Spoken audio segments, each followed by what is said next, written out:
are. We're live. Hello. Episode 16 of the Three Blind Vikes. I think we should start tonight by talking about the Vikings' losses in November. Okay, with that out of the way, we are now ready to start the show.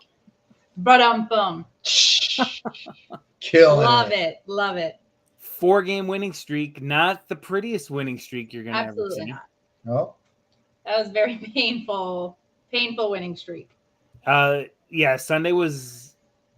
I can't even call it an ugly win. It's just like Bizarre. It was just a real win. So I remember thinking this in the middle of the game.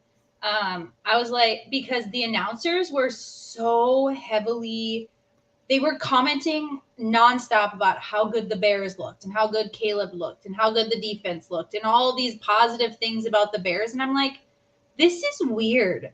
Like, they're down. It was like 24-16. And I'm like, and add 24 on top, to like I don't even know. They were down by like I don't know how many, but it was like 2 scores, 3 scores, and I'm like, what is going on? Yep. They're not even featuring the Vikings. They're not saying anything positive. And add on top of that the refs apparently forgot to throw any kind of flag against the Bears. Yeah.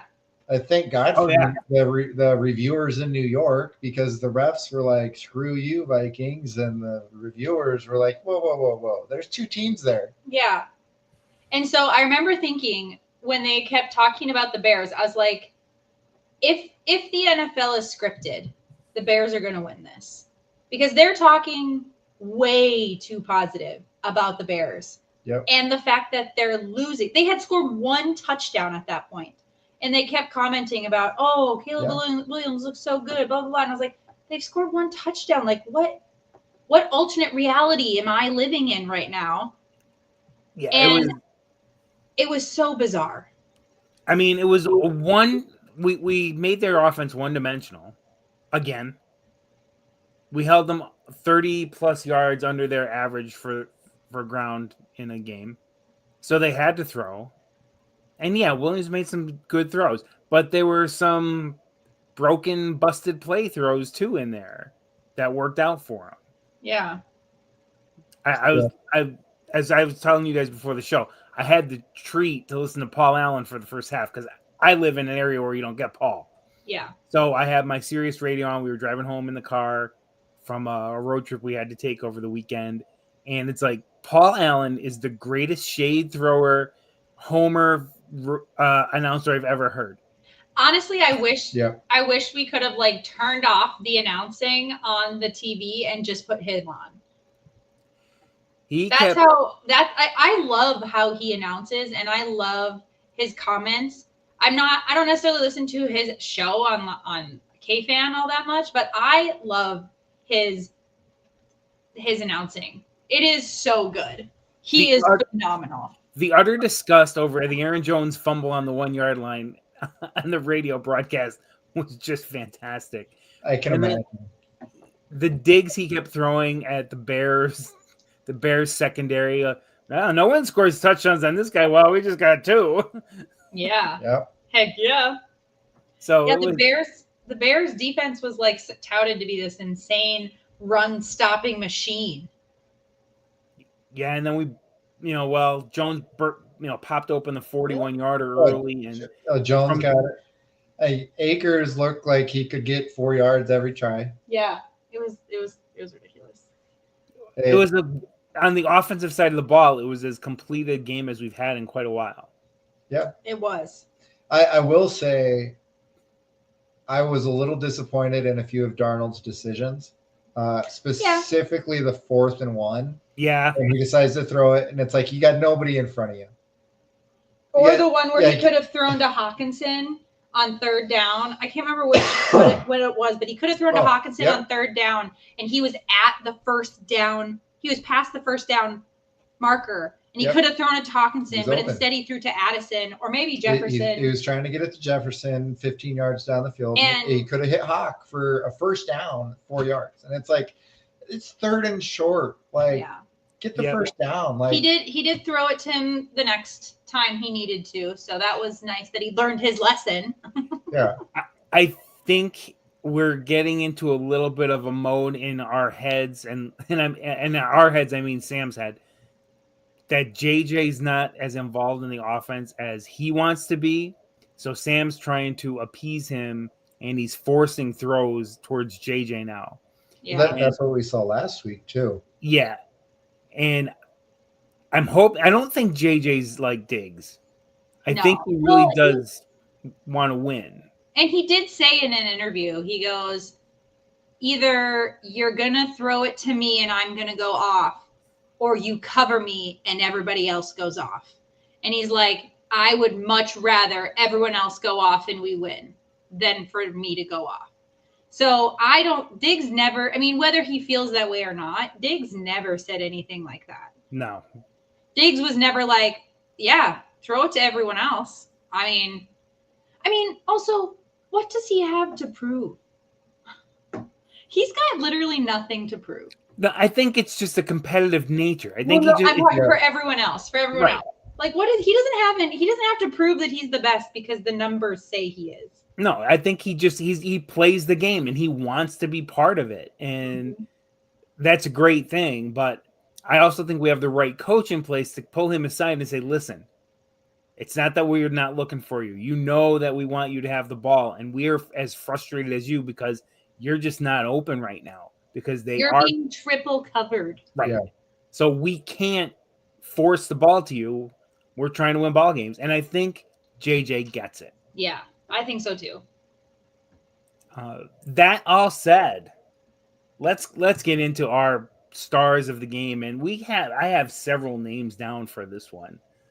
But Jay's here. Welcome back. Jay's here. Let's start. We always start with Cora for her star first because she's a lady. I am going to make my star a unique star. I'm going to say Justin Jefferson because without him pulling away all of the coverage from everyone else, nobody else gets 100 plus yards. Without him getting triple coverage, without him getting all of the attention, and without him fighting for the attention, without him, like even just the fact that in plays, you can't tell if he's getting the ball or not. Like Des Bryant used to play, and you could tell if he was getting the ball. Yep. Mm-hmm. And I feel like there's a lot of wide receivers where you can tell if they're getting the ball. You can't tell if JJ's getting the ball. And because of that, they triple coverage, double coverage him, and leave everyone else open. So I am going to say that JJ was the star of the game because without him, I don't see anyone else doing as well as they did. That is as unique a star as you're going to get, I think, on this show. Yep. And I don't feel like JJ has been a star of the game because we always not overlook him. Yeah. I think we had one. Yeah, he hasn't been the star very much because I think we just expect excellence from him and he just doesn't get mentioned. But I'm going to make him my star. Okay. I like it. I like your reasoning behind it, too. Thank you. What do you got, Dan? Addison. Yeah. That's free 3. We have set him free. Yep. Three was as free as could be on Sunday. Well, yeah, I mean, when you have 3 people on one guy, makes it a little easier for the others. And especially, his yards after contact and some of his catches. His catches were the one where he caught it. There's one catch that he caught it like right at the goal line, or maybe it was a touchdown, and we both thought he dropped it. Yep. We're like he wasn't open. Oh yeah. Yep. He was, and now there was pass interference on the play too. Yeah, they didn't call. Yeah, that wasn't called with the ref right there. Right there. You are right there in front of it. That's like, how do you not see his arm wrap around him? Like, yeah. That's misdemeanor assault in many states. What happened? Yeah. Yeah, it was ridiculous. Yeah. But yeah, he was good. And the touchdown catch, or not but the first play of the second half, when he went 69 yards, it was a great pass, but then it's like they couldn't bring him down. That was just incredible. I mean, when Eberflus decided he was going to challenge the spot, which was just wonderful that he did that. Silly. Hey, Jay, I think he'll continue. My reasoning behind it is that he hasn't gone up and down, like up and then down and up and down. He's gone up, slight drop, up, slight drop. He's only been getting better with not as many valleys. I think it's more of his success depends on the success of those around him. Like he's going to perform. Like he's a solid receiver. He's quick. He can catch the balls that are thrown to him. Unlike some other receivers. Yeah. And he does well. It's just a matter of if everyone else is covered, he can get the ball and he does well. But if JJ is open, JJ is going to catch the ball and go for bigger plays because he's running deeper routes. And I think Addison's success just stems off of the coverage and how they're playing and covering Jefferson. That's and as long as Addison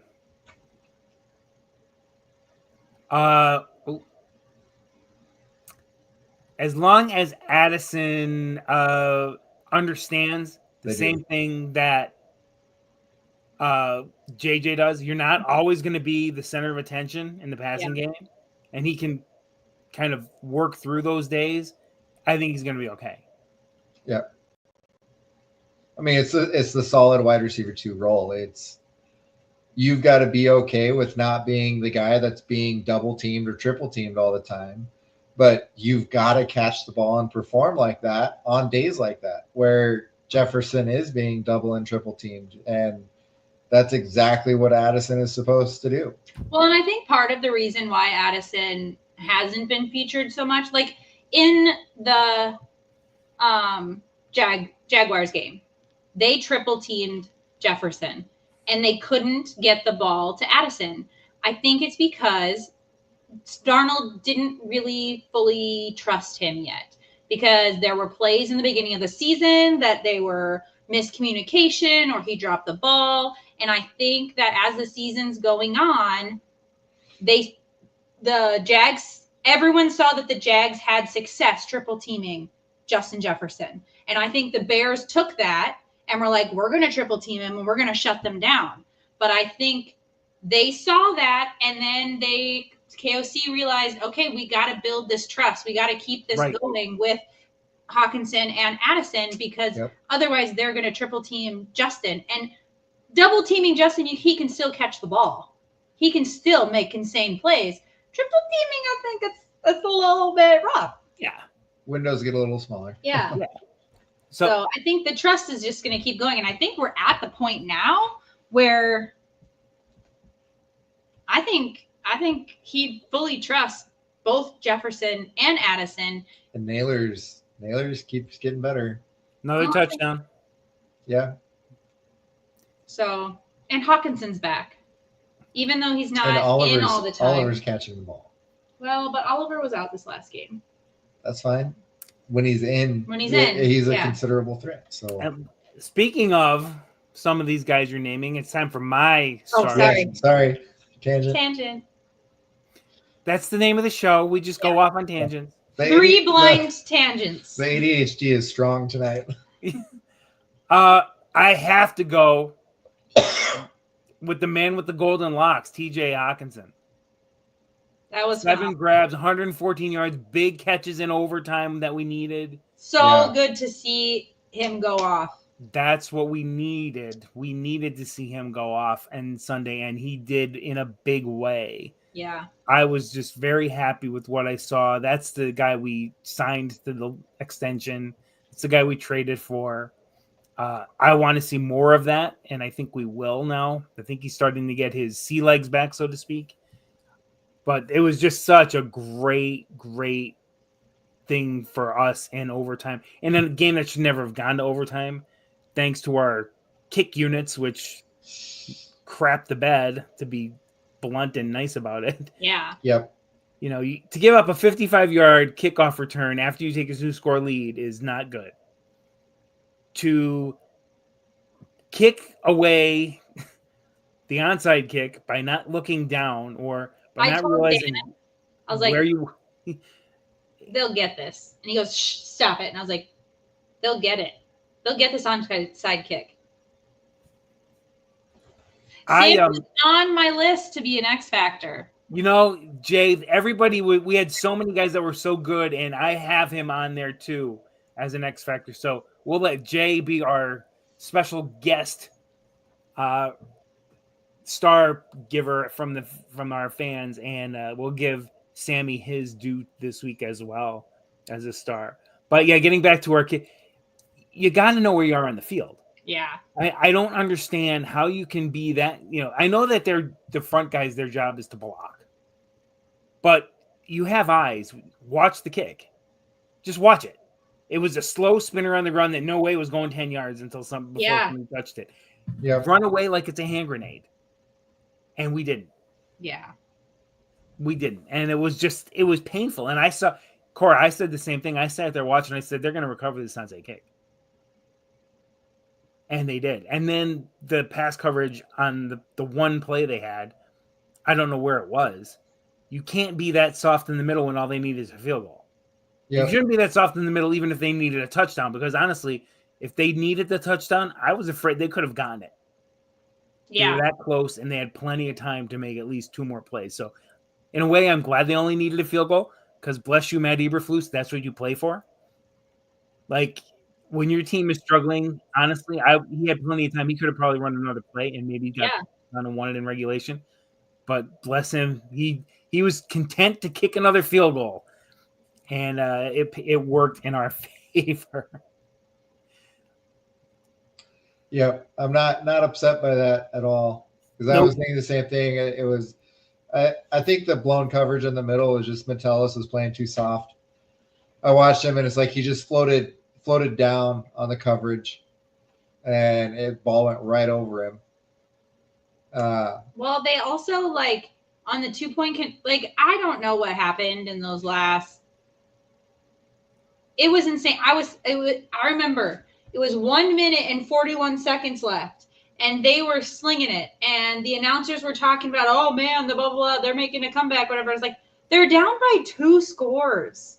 Like, there's no way. Like, what are we doing? Why are we, like, what are we doing? They're down by 2 scores. Little did I know. Yeah.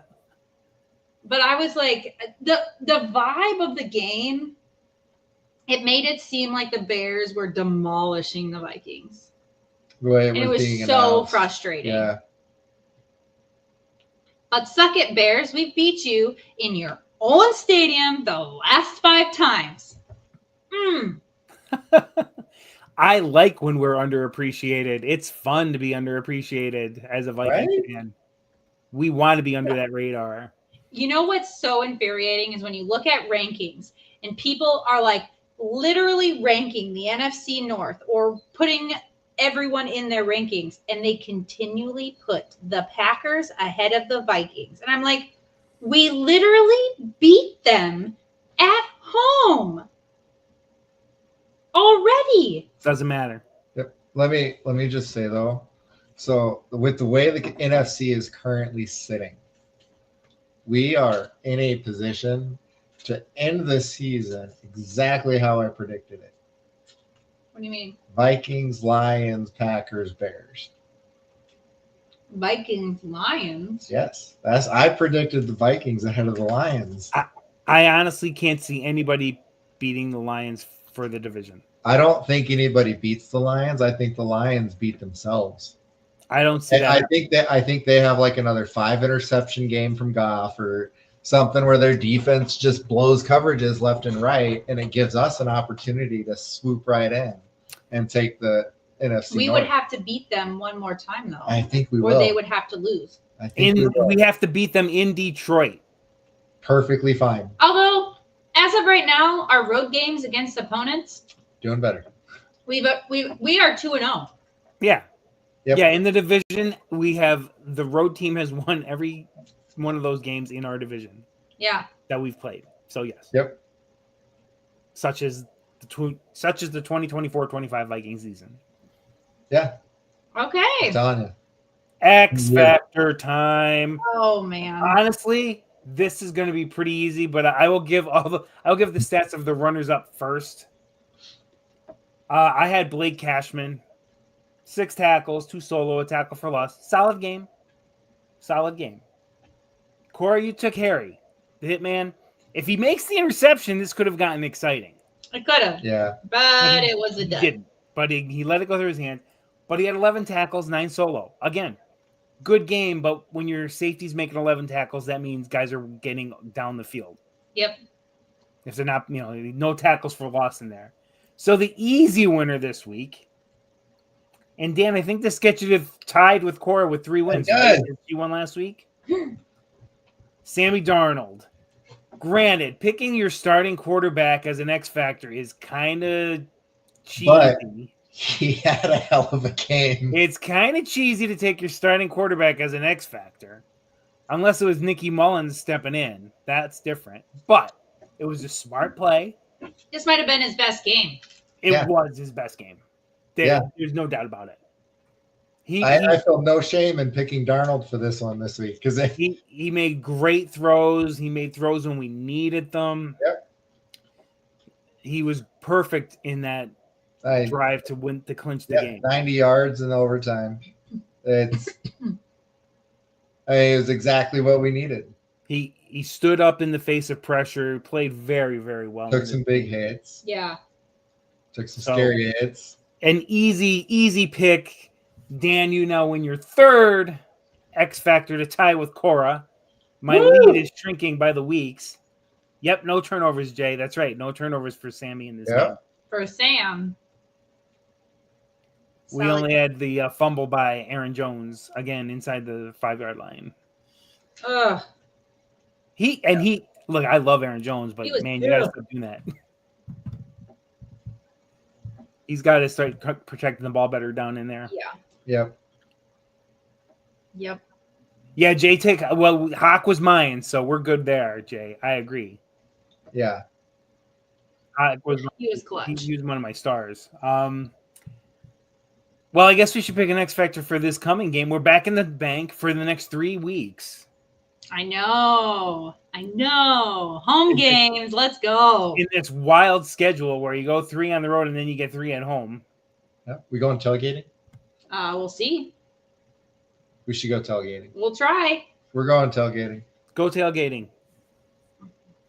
Record it, show it live or whatever. Do a live video from wherever you are.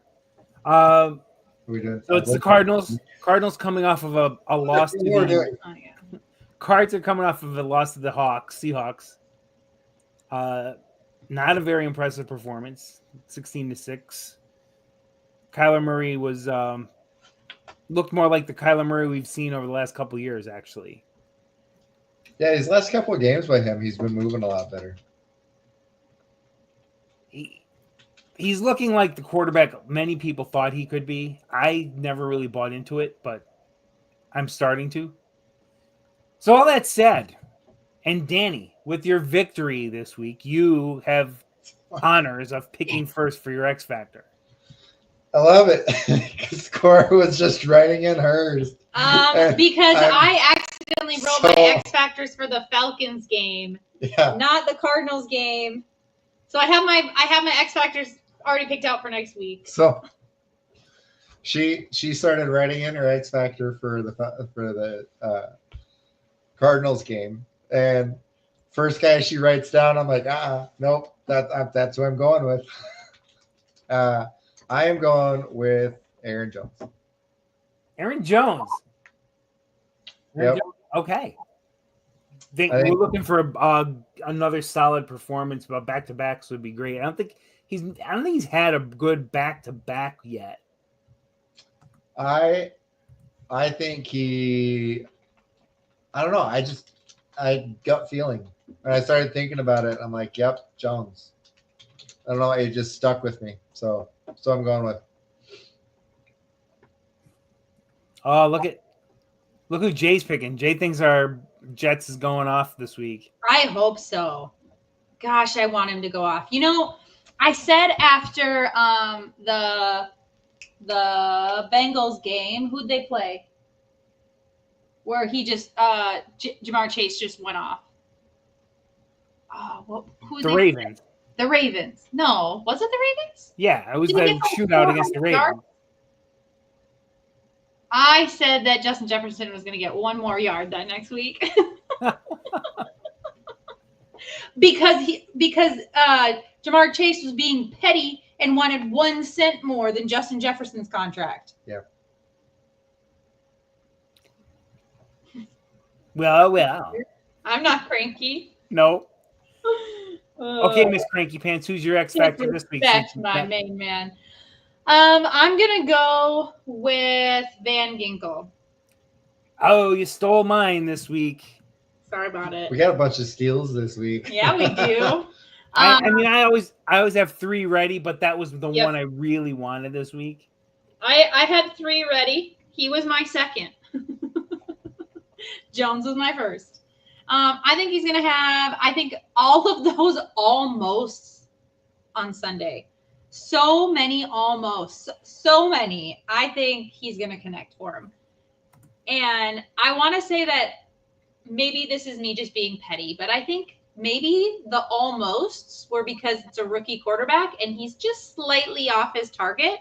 And with a more veteran quarterback, Van Ginkel will be on target and actually be able to intercept it.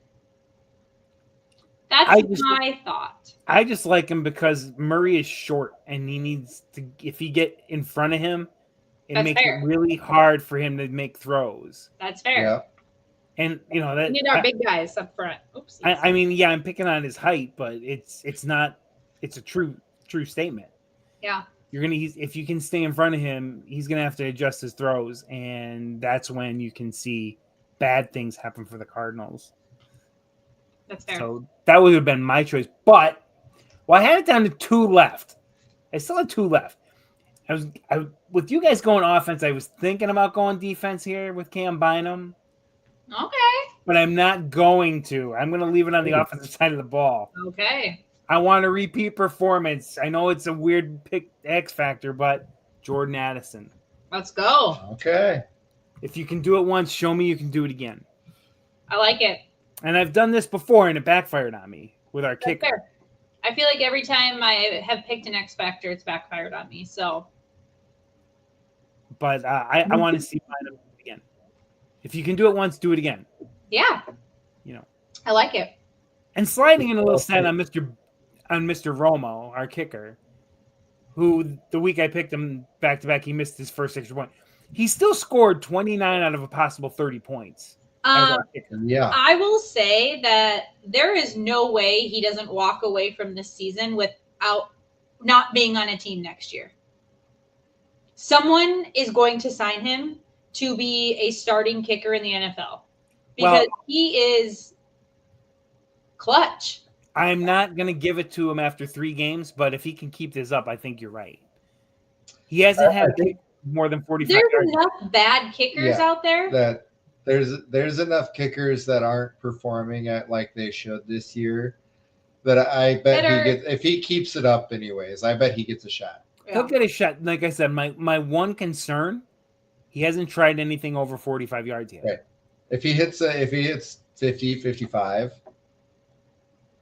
I bet he gets a shot. And of all times for him not to get a touchback on Sunday, because he had every kick except his last one was a touchback. And he didn't get it on the last kick, and it got taken back 55 yards. So, He almost made the tackle. Yeah, he did. He definitely slowed him down. Yeah. Help save the touchdown. I am going to ride that last 2 minutes hard in a win. At least it's in a win. Yeah. But our special teams let us down in a big way. In the last minute. Yeah. Yeah. All right, Cora. Let's get defensive. And our defense wasn't spectacular on Sunday, but I'm sure there's some good things or some things you saw. So what do you got? So this entire week so far, It's Tuesday. Look at our special guest, by the way. I'm sorry to interrupt, Hey, but Sal! Nice to see you join. So this every single podcast I've listened to, and I cannot tell you how many times I've heard about the prevent defense. I hate it. Blah blah blah blah. I don't think that the Vikings are playing the prevent defense. I think that in the end of games, it's our weakness, and they're exploiting us. I don't think that they, like, when we're blowing out a team, it's easy for our safeties to help out the cornerbacks because that's going to be where they go. And they need the long drives and they need the long throws, right? In a game where it's kind of close and they can still make a comeback, you can't sell out for helping out the quarterbacks. You still have to play your defense, but they're still going to be slinging it like Caleb Williams was. I don't think they're playing prevent defense. I think it is, and they are targeting and literally every single play, throwing the ball, and we can't stop it because it's our biggest weakness. So that doesn't make you feel any better, but it does make me feel a little bit better that we're not just playing prevent defense because everything else about our defense is so lights out. I mean, we're like I mentioned in the previous episode where we're just like in the top with everything but our pass, defending the pass. And I think I don't know how they fix it. I don't know how it gets any better, but it just irritates me. They're like, they can't play prevent defense. I don't think they're playing prevent defense. I think they're just exploiting our weaknesses at the end of the game. And when it's in a close game, we can't sell out because those runs will still get them to get a touchdown. On blowout games, we can sell out and cover and help our cornerbacks, which is why those first 5 games were such a blowout. Because when it got to the point where we needed to just keep stifling them, we stifled them, and we could because we knew what they were going to try. When it's closer, we can't sell out for it. I think containing the quarterback has been a problem a little off and on this year. Yeah. Now, if there's guys back there who can't move, like Mac Jones, who's not the most nimble of foot, you're going to get away with it. He's not going to break pocket. When you're going to get guys like Joe Flacco, who's old, Aaron Rodgers, who is now old, they're not going to break contain. They're not going to break the pocket. You saw what happens with a guy like Caleb Williams, who has that ability to break the pocket. We missed on so many tackles, so many sack attempts where we had him bottled up and he got away and made big plays. Mm-hmm. And that could be Kyler Murray can do that. Kyler Murray can break wide receivers.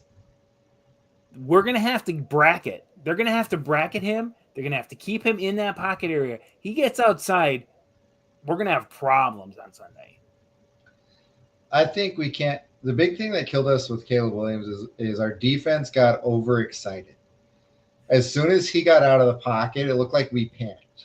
Like 3 merging onto like one. Leaving Keenan Allen open in the back of the end zone because all 3 defenders want to go get the sack and tackle it. And we did the same thing throughout the entire thing. Is like it looked just like we didn't know where to go once the quarterback got out of the pocket. He starts to bail out, and then our linebackers, defensive backs are sitting out in the outfield going, what's going on? Oh, there's nobody around me. In the outfield there? I don't know what. It's still an outfield. It's still waiting in the field. waiting for the Juan Soto signing. Yeah. Dan still in the back of his head. It is. It lives. We right should have there. a pool as to when Dan will throw a baseball reference in to the show, the over-under on what time it'll happen. Yeah, how long can I last? Yeah.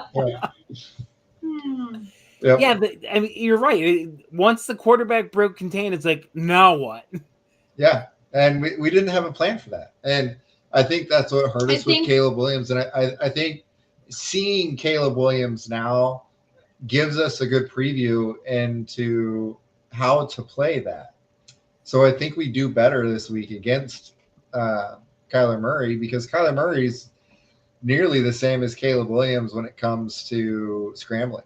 And I was listening to another podcast where they were talking about Caleb Williams, and up until these last two games, the first game and then these last two games, he hadn't been scrambling as much. So he would just stay in the pocket and just keep trying to get the ball out, because people kept criticizing him for always running and doing run first. And so he was staying in the pocket way longer than he was really comfortable with. But these last two games was when you actually saw him like go out and, you know, make his reads and whatever, but then like make a quick decision and be like, no, I'm running.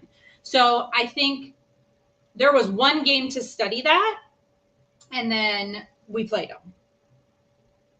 So I do think after seeing him, we'll have a game plan. Also, Pace being injured wasn't very helpful either. No, and he's going to be out for a while. Yeah, 4 weeks minimum. Yeah, he's minimum 4 because he's on IR. Hopefully that's it. But hey, we stole a guy off of the Packers practice squad to replace him, which was kind of fun. Sal, it will not be interesting. It could be scary playing him for the next 3 years. The Bears will ruin him. I'm not overly worried about it. The Bears will ruin him. It's fine. Yeah. Yeah. He reminds me of Sally's on the same page. Yeah. He reminds me a lot of Kyler Murray. Like he can scramble, he can run, but his throws down the field haven't been as accurate as we're used to seeing from him. And I don't think he's making a good adjustment into the NFL. Great minds think alike, Sal. Great minds think alike. Sal's great. We love her. We're so glad she stopped by tonight. We'll see. The Bears, I think they're going to end up moving on from Eberflus, and we'll see who the next coach is through the revolving door. Their coaches are like Kelly workers. They show up for a little while, and then we're done with them. We move on. Well, and it's funny because every single quarterback they've drafted, they have not picked a head coach that is specific to that quarterback. So like they just keep that head coach from the previous year and get a new Eberflus. Yeah, there you go. Yeah. And then they fire him after 1 year. And then the next year with the rookie, no. What is that? It's the electrolyte drink. Okay. It's a passion fruit electrolyte drink. I was expecting water. Damn. See, I thought Nagy and Trubisky was going to be a good match, but it didn't quite work out. Do you think it's alcohol at first? I didn't know what it was. I was really confused. Sorry, John. That's okay. This is what our show does. It rolls off the rails at times. This is why you chose us. We can't let anybody get comfortable. It's like it's like the B-flow defense, right? We can't let anybody get comfortable in the pocket. We have to throw things Surprise! at you. And keep you on your toes.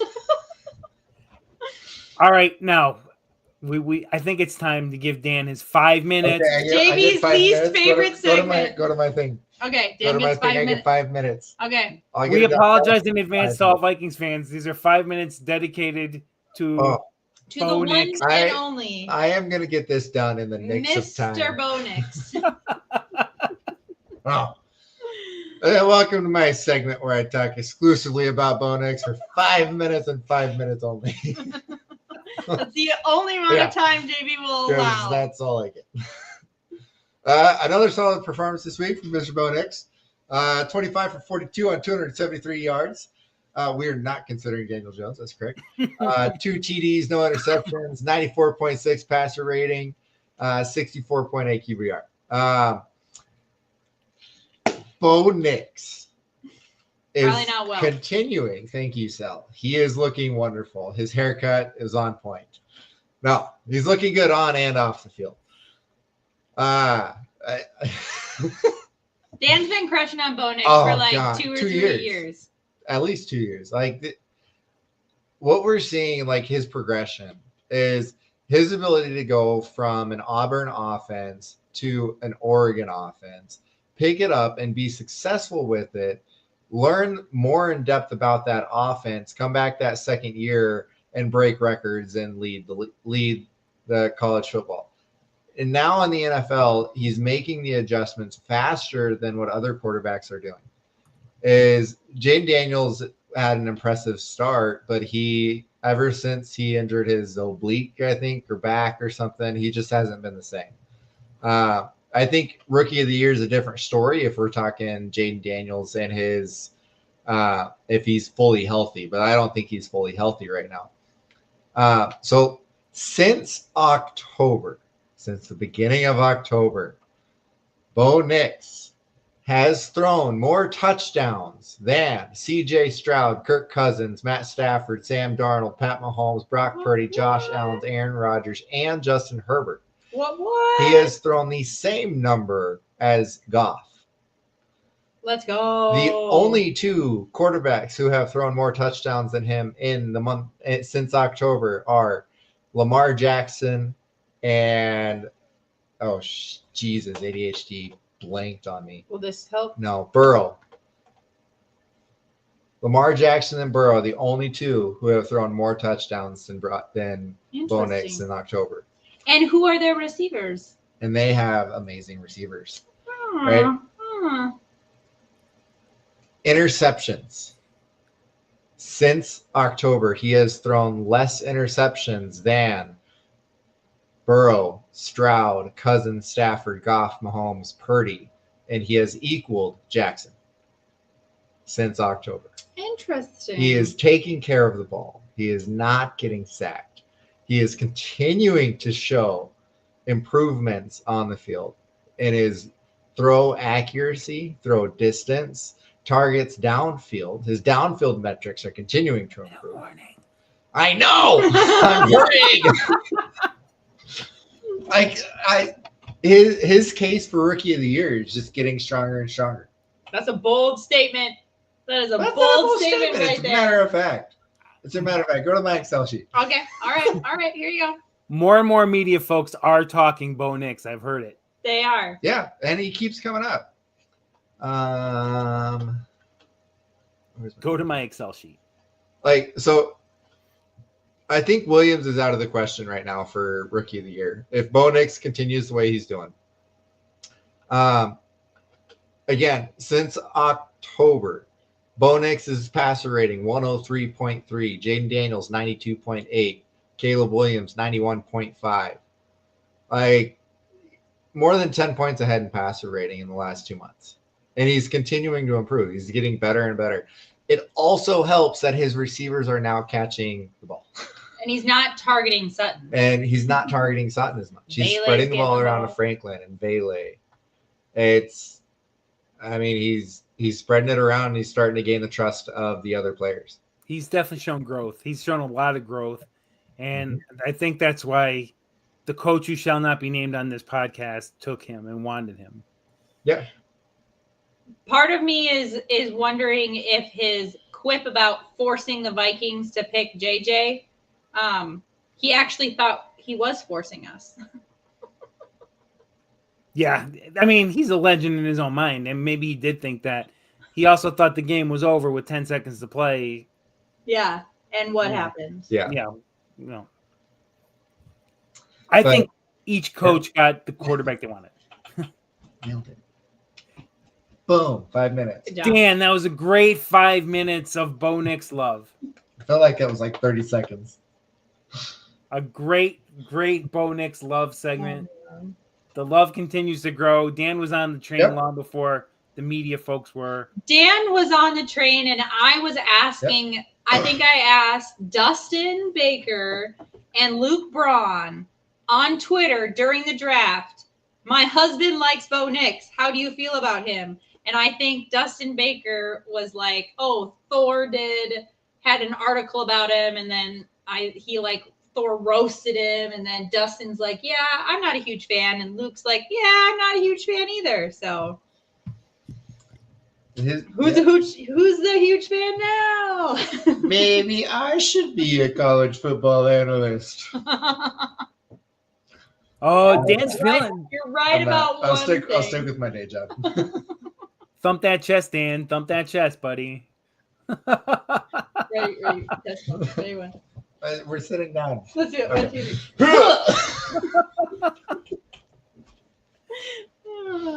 Okay. When we talked about this show and we made it, when we were talking about doing this show and somehow Bo Nix managed to get his own segment out of the whole thing. I had a feeling this was going to be definitely an off the rails kind of show week to week.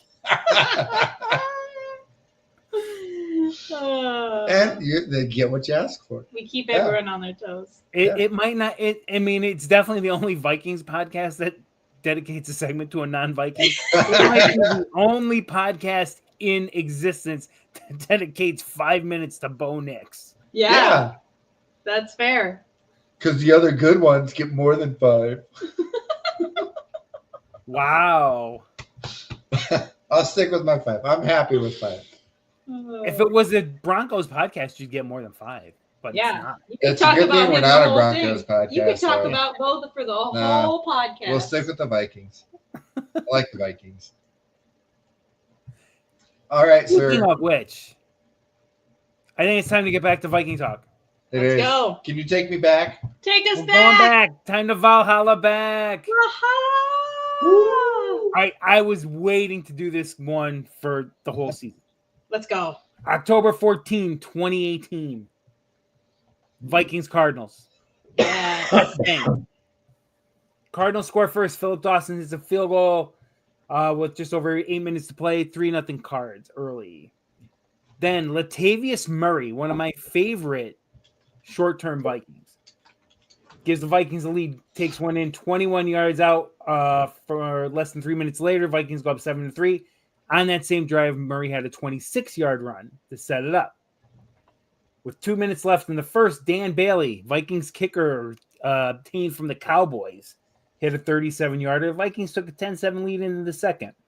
This was set up when Anthony Barr had a strip sack. Let's go. Fumble recovery by Tom Johnson set that up.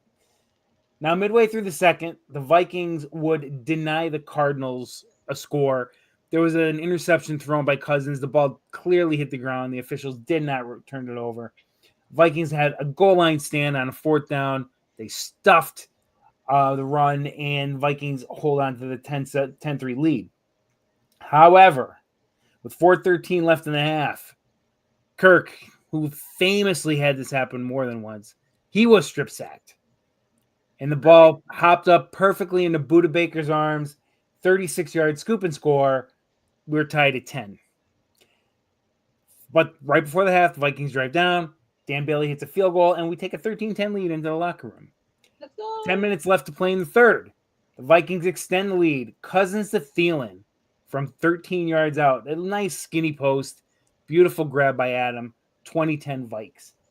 Vikings would add to that lead. 6:37 to play in the third. Kirk on an option. This was not a broken play. This was not a scramble. This was an option run, fake handoff to C.J. Ham. Kirk Cousins walks it in from 7 yards out, and we are introduced to the dead arm dance celebration by Kirk Cousins that day. Vikings up 27-10 in command.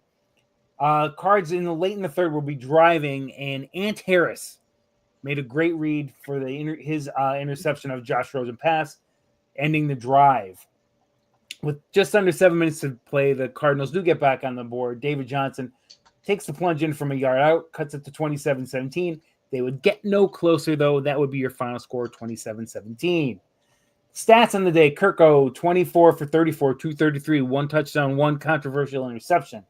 He also had the touchdown run, but he caught a pass in this game. His own pass. It was deflected and it came back to him. 1 catch for -1 yard. Latavius Murray had a big day for the Vikings. 24 carries, 155 yards, and a touchdown. Adam Thielen, a huge game. 13 targets, 11 grabs, 123 yards, 1 touchdown, and a pretty first down grab where he laid out, got the toes down. Ant Harris had the pick. The Hitman, 7 tackles, 4 solo, tackle for loss, and a sack. George Iloka, who was not with us for very long. Yeah, no. Blast from the blast. 8 tackles, 7 solo. Danielle Hunter had 2 sacks, and then Barr with the forced fumble, Johnson with the recovery. Why would I pick an October game against the Cardinals just a few years ago? Because as a lifelong Vikings fan, it had always been my dream to get to Minnesota for a game. I got there. This was the game I was at. Let's go! Stands, doing the Skol chant. I was in the upper deck when the game started. I had friends that were there. They called me. They said, there's a spot down here in the end zone. Nobody sat there the whole game. Come on down. They aren't even checking. Nice. I came down, and I got down for the second half, and that was the end zone where Kirk scored the touchdown. So I was right there for the dead arm. Nice. It was a great visit to a wonderful city. I was glad I finally got to be there. And when I saw we had the Cards on the schedule, and I always do Valhalla back for anybody who's new to the show. Best segment. Yep. I couldn't wait to do this. So that is this week's Valhalla back. I love it. I love it. It's a ride every time. I hope to get back again someday. You can stay with us. Or we can just get together. You don't have to stay with us. We just hang out. I come and see the kids and, hang out with the kids and say hello. Yeah, our dog will try and take up most of your time. No, that's okay. I would probably ignore you and go hang out with the dog. I'm not going to lie. He would love it. You. Yeah. Love it. Oh my gosh. She's not a dog. She's a human. She's a human. I'm a big dog person. I'm gonna let you take this one. Love him. She's not a. You know what I'm saying? She's not a dog person. She's not a dog. She's a person dog. I don't know. Whatever. Sorry. A person dog. Yeah. Before we go too far off the rails with that. Oh my gosh. The ADHD is strong tonight. I told you in the beginning. Let's get the predictions in, and then we have time for Norsetradamus. Cora, what do you got this week? Oh, wait, I got to get my paper out. Where is the paper? Where is the paper? I have us winning. I have us winning. So I'm going to stick with that. I'm going to stick with the big old W. And we are going to go, honestly, I don't remember what I had picked earlier today, but I think it's going to be a pretty good win. We're going to go 37-10. Ooh. Wow. She's big time in it. They're at home. Yeah. They're going to stifle Kyler Murray. Because we're home, our defense is going to be riled. They're going to be loud. They're going to make a big play. They're going to be even louder, and they're going to keep the Cardinals out of the game. I think, I should have picked them for my X Factor. The fans. It's too late now. Yeah. Yep, too late. All Can't right. go back. Well, no go backs. Yep. The fans are going to, I think the fans are going to come and help out the defense because it's their first game they've seen in 3 They haven't seen him in a month. Yeah. They've missed him. They want to show him. Yep. Yeah. Dan, what do you think? I think we win. Let's go. I was thinking a closer game though. Oh man. I was thinking it was going to be 31-27. Oh, please. 5 points. But I think this one's a comeback. Not the Kim Kardashian stuff, but the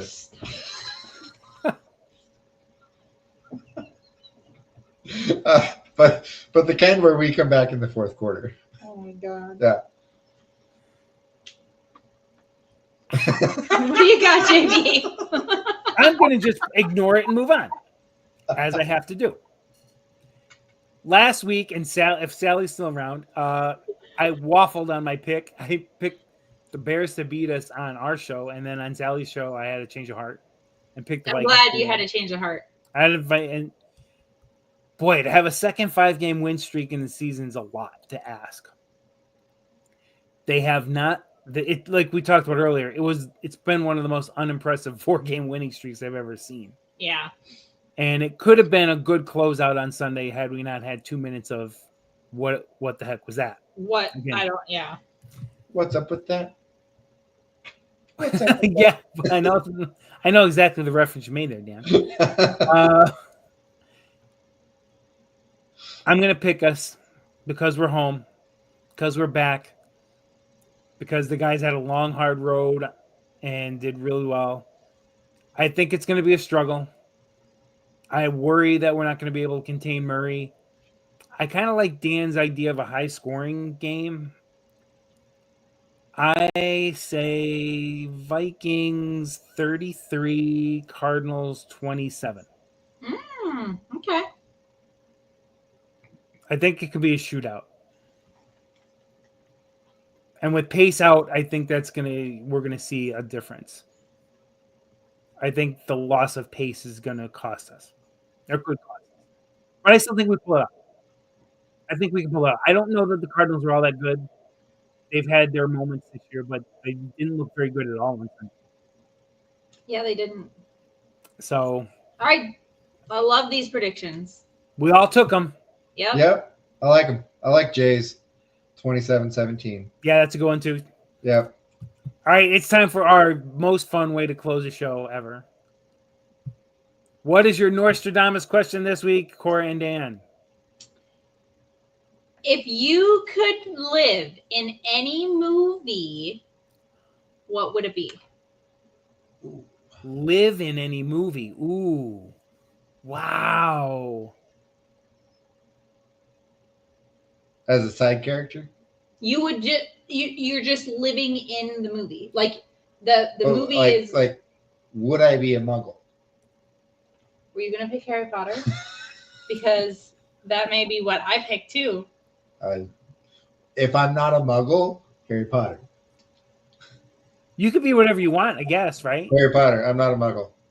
I'm a wizard. I was gonna say Harry Potter too. So you're both gonna live. Are you gonna live in the borough where the Weasleys live? No. Godric's Hollow. Godric's Hollow. Godric Hollow. Okay. Yeah. I mean, that's pretty. I can't go anywhere without him, and he can't go anywhere without me. Yeah. So I'm surprised we got the same answer. Great minds think alike. I'm not. We're married for a reason. I'm surprised you didn't pick a gladiator. That's violent. I don't want to live there. I want to live there. Like 300. That's No, thank you. a 98% chance to die, or you die young. I like it. I would live in Harry Potter as a wizard. Which You'd be a whatever. witch. Yep. Okay, I'm living Mr. Deed's life. That's all. Jay would pick Okay. Grease. Interesting. I like it. That is the word. Well, I'm going to be Mr. Deeds. I like I it. like it. You would fit the bill Yeah. very well. I come on.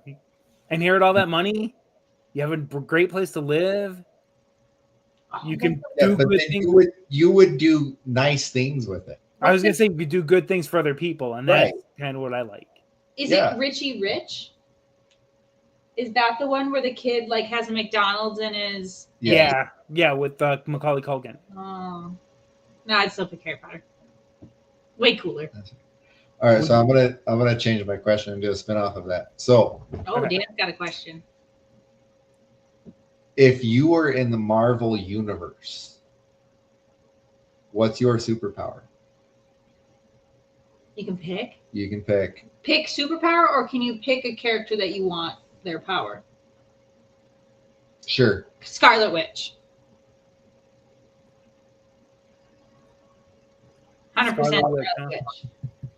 I know who you would pick. What would you be, Dan? Oh, I here's John. In the Marvel universe, which is obviously the best universe to me. Yeah. Yeah. 100%. Yep. Way better. It's not as dark. Literally. It's more daytime. I think I'd want Captain America. Okay. I like it. I think I'd be Cap, right? I'd have Cap's powers. Yeah. He's also like an incredibly wonderful person. So you fit the bill again. You fit the bill. I have a Captain America t-shirt that I wore to Disney World, and I held the shield. Nice. So Cap. Yeah.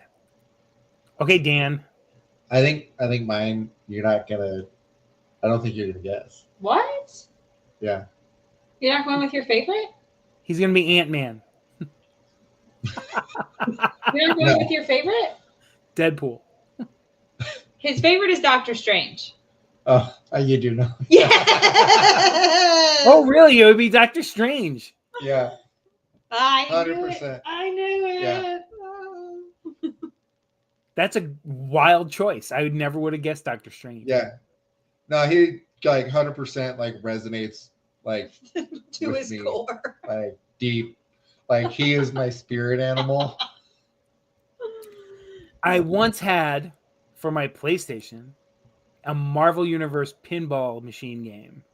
Ooh. There were 10 Marvel pinball machines on it, and they were awesome. That's cool.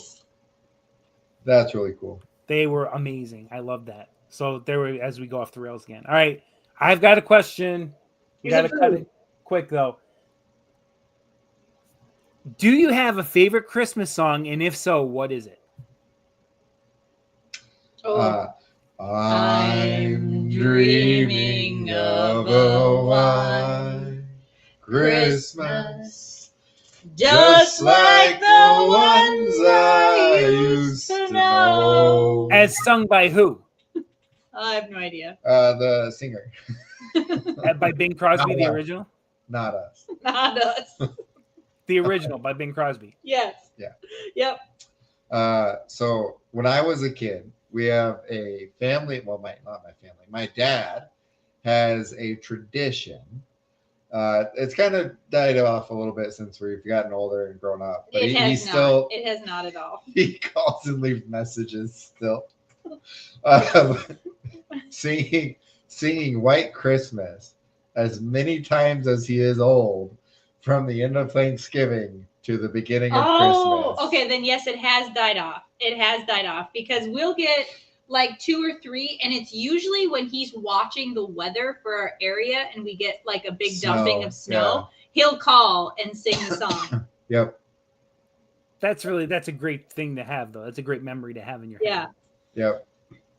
It was, I mean, it'd be like every day, like we'd be at like just sitting down for dinner and my dad starts blaring it out. You know, it's Sunday morning and we're driving to church. And it's even funnier because he grew up in California where there is no snow. Yeah.